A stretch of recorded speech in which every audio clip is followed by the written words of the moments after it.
Hey yo, it's Retro. Welcome to another video. Y'all saw the title. I'm gonna talk about the comic that literally changed my life. And I don't mean like in a way where it saved my life or anything like that. I genuinely mean as an enjoyer of comics, as someone who reads a lot of comic books. I've read a lot of comics in my life. I've said this multiple times. I've read a lot of comics. Sometimes I'm a little embarrassed, but sometimes I'm like, you know what? I've read a lot of fucking comics. I know my shit. And when I read this comic, I had a lot of comics under my belt even then. But from that point on, I became a different reader. I became a different person. I was gonna make this an article. I was gonna write this, but I could not for the life of me like do it justice. I didn't know how I wanted to do it. And it wasn't until like I got the brilliant idea, make it a video, make this a video, because I can talk about this and I can kind of do it in a format that works for videos. Today we're going to talk about Criminal by Ed Brubaker and Sean Phillips. I would say this is the Noir comic that changed Ed Brubaker and Sean Phillips, but I don't want to say that for them. They can say that for them if they want to. This is the comic that changed my life. And I mean that genuinely. There is a show coming out. There is a show for Criminal coming out very soon, and I cannot wait. I cannot wait. There is a new installment series called The Knives, A Criminal Story, which I cannot wait for. I thought this series was over. Cruel Summer felt like such a definitive ending for this series, but they're not done. Brubaker and Sean Phillips are back, and they're gonna bring another one. But I really wanted to talk about this comic because I love this comic so much. It is, when I think about my favorite comics ever, a lot of times, like I know people when they talk about it too, it changes all the time. Like, of course, because there's so many comics out there, how can you pin down just 1, 2, 3, or 4? There are so many out there. This one for sure is my second favorite ever. It's the most important comic book in my life, and I mean, like, I have it right here. So I also have Cruel Summer somewhere here, right here.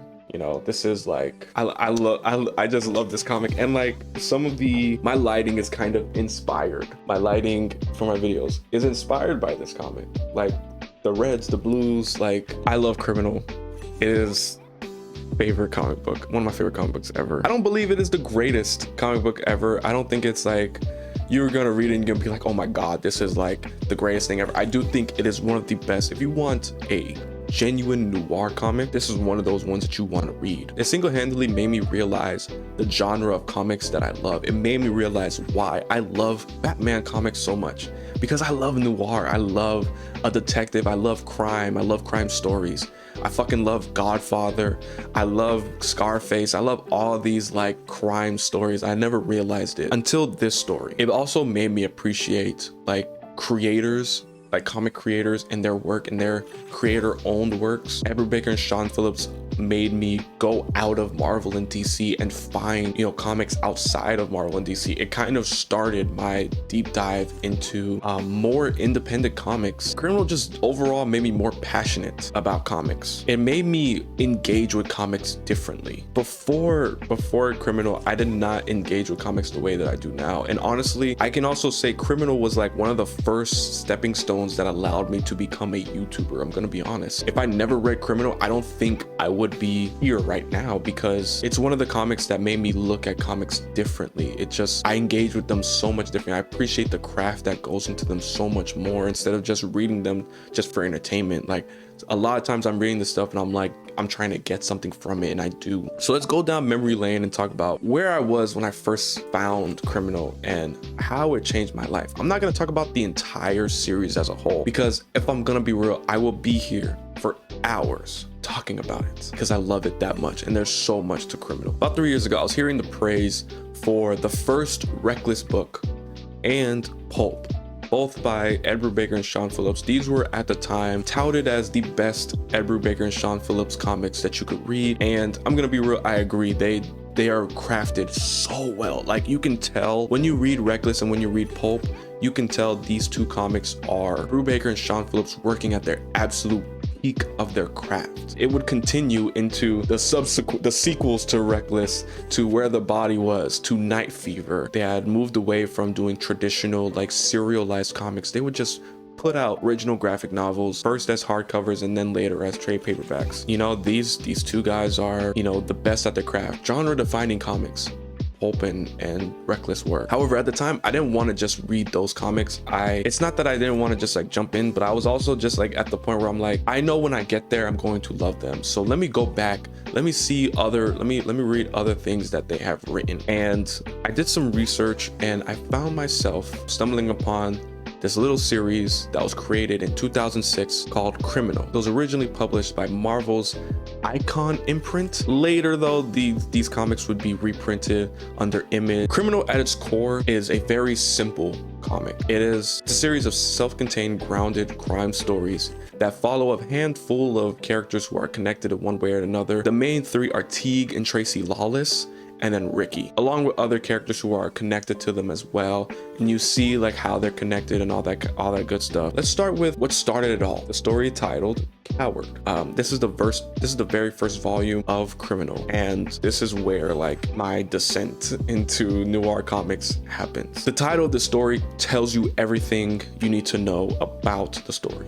Coward. We open 5 years into the past during an ongoing heist. Leo is narrating about the crime world and familiarizes you with the kind of man he is and the kind of family he comes from. His father was a criminal, and in his older years did big heists like the one Leo is doing right now. We see cops killing Leo's teammates left and right. Leo is telling us the rules essentially of being a criminal, what the criminal world entails. This prologue is crucial because you understand that Leo is willing to do anything to survive and escape no matter what, especially if the heist goes wrong. He's a coward, and it's expressed so expertly that you almost have to admire his dedication to being a coward. He doesn't care how he looks to others. He doesn't care how it makes them feel. He just wants to ensure his safety. You know, his end of the deal, his cut of the heist. Anybody else's, it doesn't matter. His friends could die right in front of him. He's gonna still escape. It does not matter. It doesn't faze him. It may hurt him later on, but in the moment, what matters is the heist and making sure that he stays alive. The rest of the story essentially lays the foundation as to why Leo's the way he is, why Leo should have been a coward. We do see hints as to what may happen to Leo, why he should have stayed a coward, and why maybe, you know, standing up and being heroic is a bad idea. It's fascinating. You know, it's not every day that you read a comic or you read any kind of story, you watch anything, and you see a character who is so vehemently like cowardice, or who is so like selfish. I mean, obviously it's the job of the writer to make the protagonist likable, and Brubaker and Sean Phillips do an amazing job making Lee Lawless, you know, seem like not a good person, but you end up feeling for him in a lot of ways. And he's an asshole. He is again, like, he does not care about other people whatsoever, but there are things that he does care about, and it shows his character. It shows the range of his character. This story it's such a classic crime story. I remember when I first read this story, I immediately jumped into the next chapter because I just wanted more, not because I felt unsatisfied by the end of Coward. It was a phenomenal ending, and reading through it the first time, I thought it was an extremely bold move to kill off your main protagonist in the very first story. Yes, Leo does die, but we all knew that was going to happen when you start reading it. Leo is in fact a bit of an anti-hero. He does show shades of Ethan Reckless from Brubaker and Phillips's later works Reckless. To me, he feels like an incomplete Ethan Reckless, and I don't know how long Brubaker and Sean Phillips were planning Reckless, but if they said they were planning it ever since Criminal, I'd believe them, just because Leo does remind me a lot of Ethan in a way. I was so enthralled by this world and its characters. I wanted to know more. You have to understand how hard it is to kind of pull people in with just regular ass people. It's very hard, especially in comics, when you have people like Storm, Batman, Superman, fucking Spider-Man, all these fantastical characters. To be able to draw people in with a regular ass human being like Leo, it's amazing. It's a testament to Brubaker and Sean Phillips' work as writers and their dedication to their craft and their ability as writers and as creators. One of the most substantial assets of this series is its characters, and it's because of how much Brubaker and Phillips allows us to see inside their brain. We see how these people work, and allows us to either connect with them or just plain old understand like the kind of person that they are. It drives us to the story, drives us into the story, and the stories are pretty simple. We're just seeing heists happen, we're seeing crime happen, we're seeing like all these different like basic as like robberies happen, but because the characters are so interesting and they're so fleshed out, they're so vulnerable, it allows for the reader honestly to get so enthralled. That's why I love this comic so much. Throughout this first story, there is also a name that's haunting essentially the comic throughout the entire story. Teague Lawless, a close friend and partner of Leo's father, Tommy. We're told several times that Tommy was arrested for the murder of Teague, but we're never told why, and it's played up as this big mystery in the background throughout the entire story that kind of just lingers. It's very haunting, and it's obviously a lot of foreshadowing as to what the next volume is going to be. Yes, Teague is going to be the focus of the next volume. It's done so expertly well. It's the best way to introduce the character without introducing them. It gives the Lawless name a lot of weight. There's so much weight behind the Lawless family because of this, and rightfully so, as we spend a lot of time with them later in this series.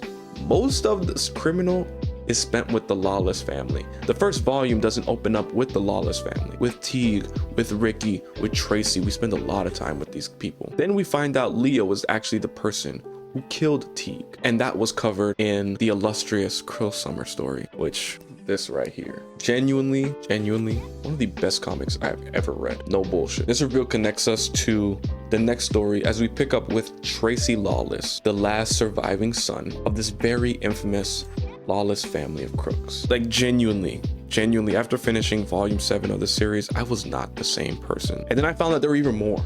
Like they had a whole novella after it called Bad Weekend. They had Cruel Summer. The entirety of, also My Heroes Have Always Been Junkies. You have essentially like volume 2 of Criminal and volume 3, I believe, or I think it's volume 3. Volume 3 is mainly comprised of novellas, which is very interesting publishing initiative for this series. And if you don't know, in this case, a novella is just a self-contained story within a story. In the second, I believe, in the second run of Criminal, you had My Heroes Have Always Been Junkies, which is an original graphic novel, but then you also had Bad Weekend, which was I think it was like 2 issues of that second Criminal run that was essentially stretched into an entire book. They took those 2 issues and filled in more story for them. And then you had Cruel Summer, which was the main story of the second run of Criminal, and that was kind of like a little bit of backstory for some of the main characters that we were introduced to in the first run of Criminal. It was a neat idea for them to do this, and then thus began like my deep dive into independent comic, my deep dive into Ed Brubaker and Sean Phillips comics. After that, I read Scene of the Crime, I read Reckless, I read Pulp, I read Fatale, I read Where the Body Was, I read Night Fever, I've read almost everything. I'm reading Velvet right now. I bought Incognito. So like I became huge fans of these 2 guys, and I never thought that would happen. It was very dope. It was very life-changing like thing. I'm not the reader that I was before this comic. I said that before, I'm gonna say it again. I'm not. I'm a completely different person, and in a good way. I think it's something, it's very liberating to find not only a comic that resonates with you very deeply, but also a comic that makes you realize it's not just the character that brings you back to someone like Batman. It's the genre, and allows you to go out and read other stuff like The Good Asian by Pornsak Pitcheshote. I butchered that name, but by Pornsak. Amazing noir comic as well. Like it makes you realize that it's not just the comic, it's not just the character, it's not just Batman. You're not I guess like I'm not a slave to the IP or whatever the fuck. I just like comics, and Criminal was that for me. Criminal was the series that made me realize like I can go outside of DC, I can go outside of Marvel and still enjoy this medium. I love comics because I love comics, not because of the characters. You know, it's amazing. It's an amazing feeling. It's very liberating. I'm gonna be honest with you. Criminal is a story of crime, a story of crooks, a story of just plain old bad people, but showing the human side of them. Not necessarily redeeming them, but showing what drove them to do all this bad shit. I love Criminal. I am one of the biggest fans of this series. Anybody tells me that they're gonna read Criminal, I am immediately excited, just because I love that series so much. And like I've said multiple times in this video, I am the reader I am right now because of Criminal. I understand and appreciate the craft that goes into comics because of Criminal. It's a phenomenal comic. I think everybody should read it, even if you're not like a big fan of noir comics, but I do think that like you might still like it just because it's the best of the best. If you don't like it, I think that like it's just biased, but I think you would still understand and appreciate the craft that goes into it. Amazing comic. That's my experience with Criminal. I only wanted to cover the